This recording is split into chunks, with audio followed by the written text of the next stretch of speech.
This is Nathan Peters. I am the current editor-in-training of the Sounds newspaper. Before this position, I was the layout editor, where I was in charge of putting the paper together. So now I am in training for the editor-in-chief position of next year. This media project is based off of the layout editing process for the newspaper and how the newspaper actually comes together. We have interviewed the copy editor, Caleb Coberly, the editor-in-chief, Annalise Tuttle, and the layout editor, Sarah Baker. I'm Annalise Tuttle, the editor-in-chief of the newspaper.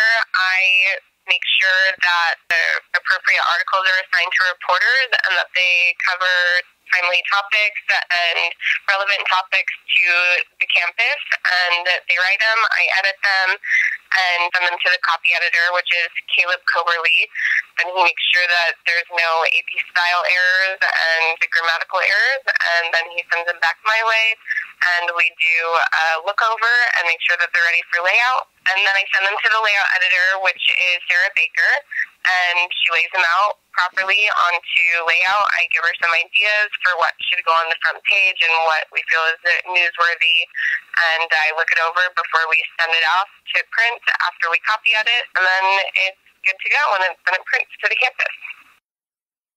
This is Caleb Coberly, the copy editor for the Sounds newspaper.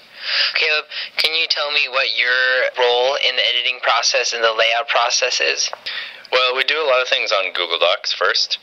I correct grammar and punctuations. A lot of times Annalise has looked at the articles for content first and done some back and forth with the reporters and then passed it along for me for the finishing before we send it to layout.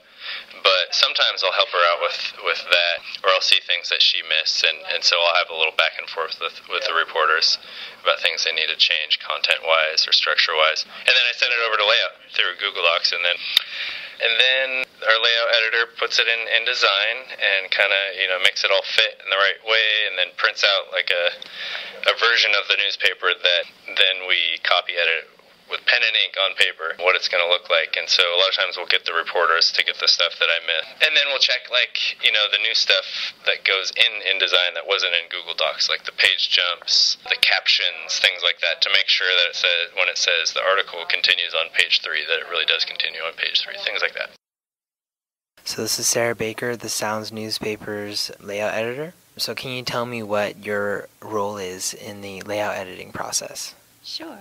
Well, I get the newspaper ready for publication, which involves placing all of the articles the journalists write, picking photos, placing the photos, making sure we meet the deadline, making sure everything fits and is streamlined and is readable and looks good. Okay. Do you have any advice for aspiring layout and publishing editors? Be on top of it. Have a really solid knowledge of the programs, have a solid knowledge of the Adobe Suite, particularly InDesign.